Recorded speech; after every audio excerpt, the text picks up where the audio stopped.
everybody. IP Freely here with another exciting episode of How to Do a Virtual Call Take using 10. Spruce Health. I'm here with the lovely Jen Strafinsky. She will be assisting me.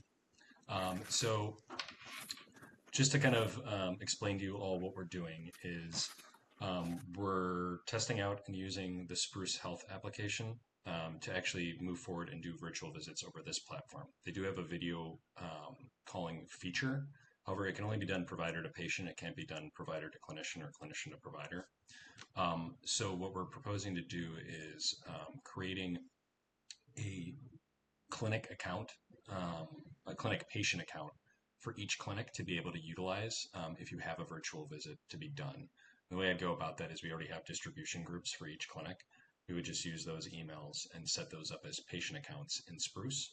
And then you could utilize those going forward because there would be a common login for everybody to use at each clinic to be a patient and then connect with a provider and do a virtual exam for a real patient over it. So what we're going to do today is just show you how it works with the virtual equipment. So we're going to test out the stethoscope and the cameras, make sure that they're all working right, and we'll kind of go through the steps of that.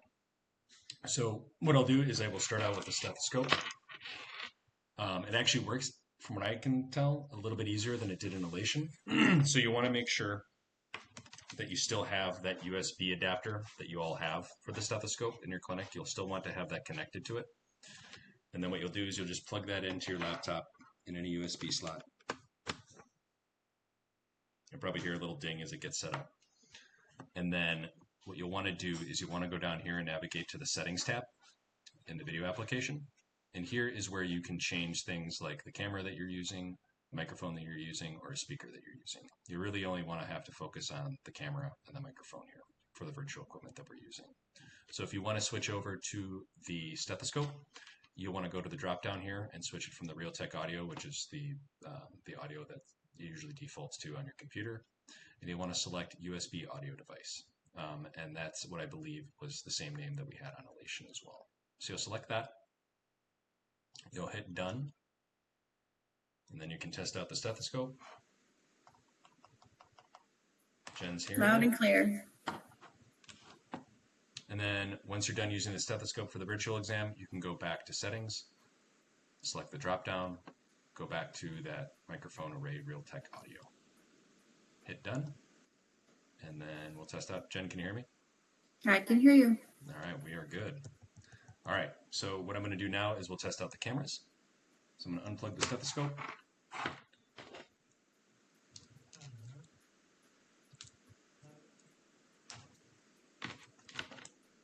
Got the otoscope here. It's tangled in a knot, but just bear with me. We'll get through this together. All right, good enough. And again, just like you would normally, you plug that into a USB slot. You hear a little ding as it gets ready and set up. You see that it's on, it's got its light on, so it's working properly. Again, what you'll do is you'll go to settings, and here's where you'll go up to where the camera drop down is.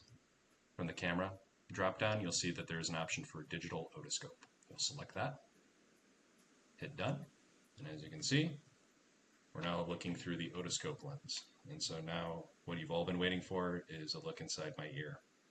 Oh, that's the bad one. We're not going to start with that one. We'll go with this one. Maybe this one's cleaner. No, maybe. Not bad. As you can see, the video quality is pretty clear. You can see my eardrum in the back. It hasn't been ruptured by my 5-year-old, so we're good to go. And then when you disconnect it, Justin, do you have to still change it back, or does it automatically go back to the normal? Good question. I would say just default to going to the drop-down menu and disconnecting it. Okay. But why don't we try it out? I'll just pull it out of the USB slot and see what happens. Yep, you're going to have to go back to the... Oh, never mind. There we go. There's just a little bit of a delay. It does default back to the regular camera. Perfect. All right, and then finally we have the general cam. We have the big honking one here. So I will plug this in. Again, just going to plug it into the USB slot. If I can get it in the USB slot. upside down. There we go. As you can see, lights turned on. And again, just like before, you'll go to settings, and then under the camera drop down, you will select. In this case, it might be different depending on which kind of camera you have for a general camera, but in this case, it's the Logitech webcam. And then you'll hit done. And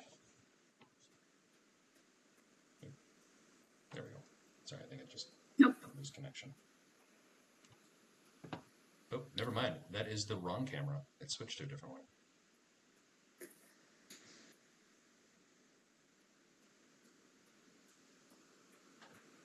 That would be because it came out of the USB slot. There we go.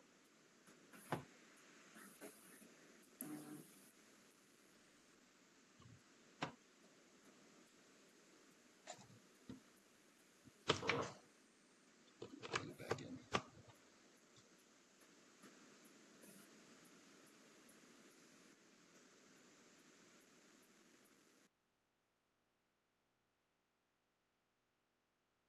Oh, now it's not showing up. Running into technical difficulties, everybody.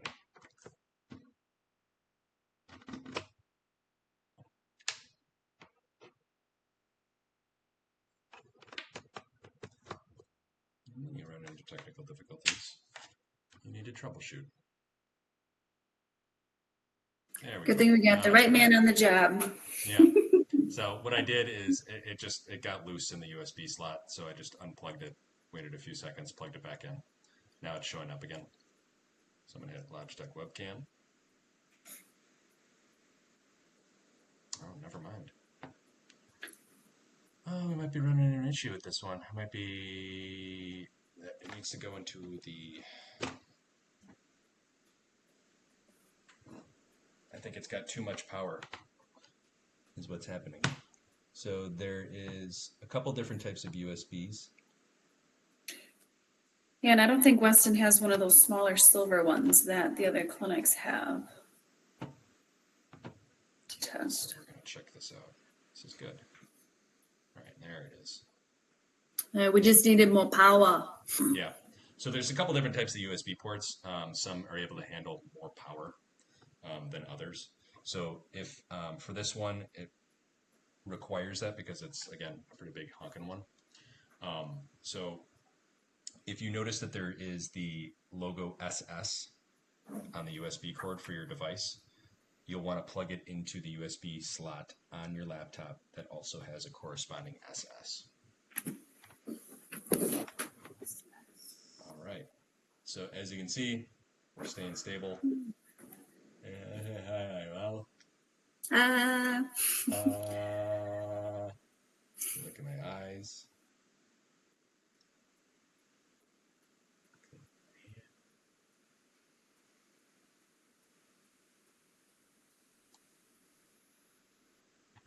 Yeah, just to clarify, so like from my side, I'm the provider during this test call, and I'm the one that initiated the call to Justin, which would be the clinician and the patient in the room.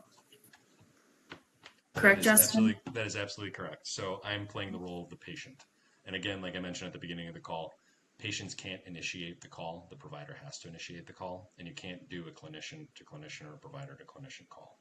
So that's why, again, we're going to create patient accounts, quote unquote, for each clinic that are using the distribution list for each clinic so that everybody can kind of use the same login and not everybody has to have their own patient account because that would just get tedious for everyone. So what I'm going to do is we'll end the video here shortly, but I'm going to upload this onto our YouTube channel that we created. There's just a couple videos up there. This will be one of them. And then I'll have it up there. And then feel free to make fun of me if you want to in the comments below. I think they're enabled.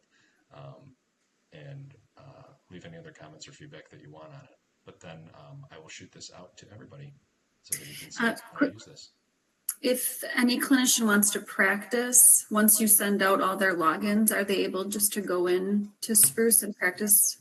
Like yeah, I would just recommend that you reach out to somebody at the clinic that you want to test with so that they know to log into that patient account because that'll be the one thing that you will have to do. If you're an Estia employee and you're going to be using your laptop to do the virtual visit, you'll have to make sure either you have to use a different browser, which you can do as well, You can stay logged into like your clinician account, like say on Microsoft Edge, but then open up Firefox or Chrome and you can log in with your patient account to Spruce, or you need to log out of your clinician account if you're going to use the same browser and then log in with the patient account that you'd be using to do the visit.